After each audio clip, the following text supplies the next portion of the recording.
हरे कृष्णा, राधे राधे दोस्तों। आप सभी को एकादशी व्रत की ढेर सारी शुभकामनाएं। आप सभी के परिवारजनों पर भगवान विष्णु अपनी कृपा सदैव बनाए रखें। आज की वीडियो में आप जानेंगे कि आश्विन मास में एकादशी का व्रत कब रखा जाएगा, एकादशी तिथि कब से प्रारंभ होगी, कब समाप्त होगी, पूजा का शुभ मुहूर्त क्या रहेगा और पारण का शुभ मुहूर्त क्या रहेगा। तो आप सभी लोग वीडियो में बने रहिएगा और वीडियो को पूरा जरूर देखिएगा। साल में कुल 24 एकादशी का व्रत किया जाता है। महीने में 2 एकादशी आती हैं, पहली कृष्ण पक्ष में और दूसरी शुक्ल पक्ष में। प्रत्येक एकादशी भगवान विष्णु और माँ लक्ष्मी को समर्पित होती है। एकादशी पर भगवान विष्णु और माँ लक्ष्मी का विधिवत पूजन किया जाता है।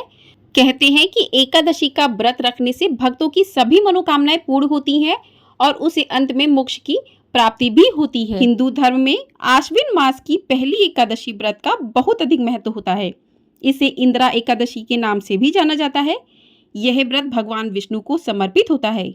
इस दिन व्रत रखने से व्यक्ति को कई तरह के पुण्य प्राप्त होते हैं और भगवान विष्णु की विशेष कृपा प्राप्त होती है। इंदिरा एकादशी का व्रत हर साल आश्विन मास के कृष्ण पक्ष की एकादशी तिथि को रखा जाता है। इस दिन भगवान विष्णु को प्रसन्न करने के लिए भक्त विधि विधान से पूजा अर्चना और व्रत करते हैं। ऐसा करने से भक्तों की सभी मनोकामनाएं पूरी होती हैं और जीवन में सुख समृद्धि बनी रहती है। इस एकादशी का महत्व इसलिए और भी अधिक बढ़ जाता है क्योंकि यह पितृपक्ष में आती है। इसके साथ ही पितरों को तर्पण भी किया जाता है। इस एकादशी पर धार्मिक मत है कि इंदिरा एकादशी तिथि पर जगत के पालनहार भगवान विष्णु की पूजा करने के साथ ही साधक के पितरों को मोक्ष की प्राप्ति होती है। वहीं साधक द्वारा जाने अनजाने में किए गए पापों से भी मुक्ति मिलती है। पद्म पुराण के अनुसार पितृपक्ष के दौरान आने वाली एकादशी का व्रत करने वाले व्यक्ति के 7 पीढ़ियों तक के पितृ तर जाते हैं।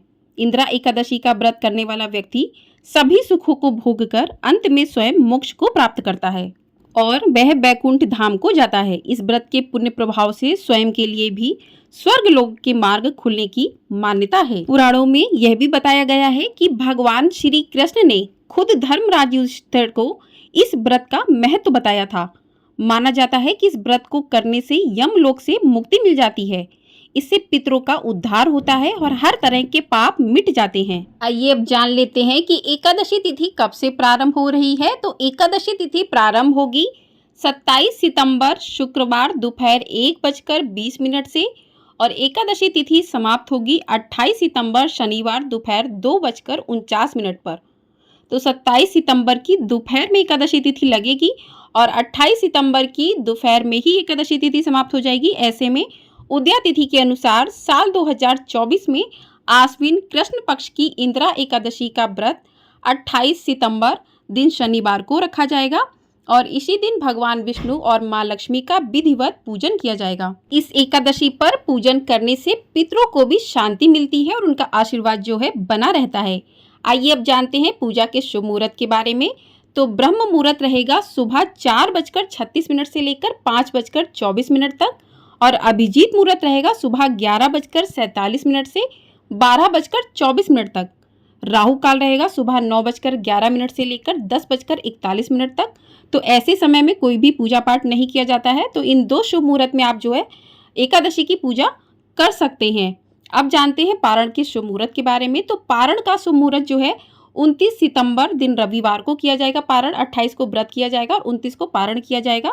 पारण का समय रहेगा सुबह 6:12 से लेकर 8:35 तक का। तो इसी समय में ही व्रत का पारण करना चाहिए। कहते हैं कि एकादशी के व्रत में जितना महत्व व्रत का होता है उतना ही महत्व व्रत के पारण का भी होता है। तो पारण को सही शुभ मुहूर्त में ही करना चाहिए।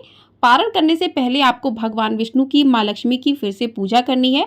पूजा करने के बाद ब्राह्मणों को दान दक्षिणा देना है। उसके बाद ही व्रत का पारण करना चाहिए। व्रत के पारण के लिए आप तुलसी दल और जल का प्रयोग कर सकते हैं। व्रत के पारण के लिए आप मौसमी फलों का प्रयोग कर सकते हैं। तो इस प्रकार से आप व्रत का पारण करें और व्रत के पारण वाले दिन आपको तामसिक चीज़ों का प्रयोग नहीं करना चाहिए। लहसुन प्याज की सब्जी नहीं खानी चाहिए। उस दिन आपको जो है सात्विक भोजन ही ग्रहण करना चाहिए। और द्वादशी के दिन पारण किया जाता है। द्वादशी तिथि समाप्त होने से पहले पारण कर लेना चाहिए। तो पारण जिस दिन आप करें उस दिन चावलों का प्रयोग ज़रूर करना चाहिए।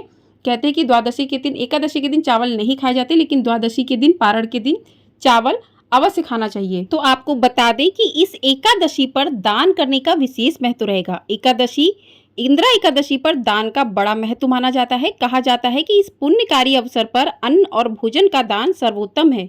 सनातन धर्म में कई ग्रंथों और पुराणों में दान के महत्व का उल्लेख मिलता है। दान के महत्व का उल्लेख करते हुए मनुस्मृति में कहा गया है, तपः परम कृत युगे त्रेतायम ज्ञान मुच्यते द्वापरे यज्ञ मेवाहु दानम मेकम कलो युगे। अर्थात सतयुग में तप, त्रेता में ज्ञान, द्वापर में यज्ञ और कलयुग में दान मनुष्य के कल्याण का साधन है।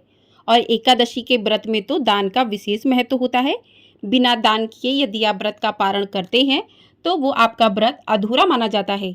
तो दान करने के बाद ही आपको व्रत का पारण करना चाहिए, तभी भगवान विष्णु की पूरी कृपा भक्तों को प्राप्त होती है। और ये एकादशी तो पितृपक्ष में है, तो पितृपक्ष में दान का और स्नान का विशेष महत्व होता है। तो इस एकादशी पर यदि आप ऐसा करते हैं तो आपके पितरों का आशीर्वाद भी आपको प्राप्त होता है। तो आपको ये जानकारी पसंद आई हो, वीडियो को लाइक शेयर, चैनल को सब्सक्राइब कर दीजिएगा। आपको हमारे चैनल पर इंदिरा एकादशी की व्रत कथा भी सुनाई जाएगी, तो उसे भी आप लोग अवश्य सुनिएगा। हरे कृष्णा, राधे राधे।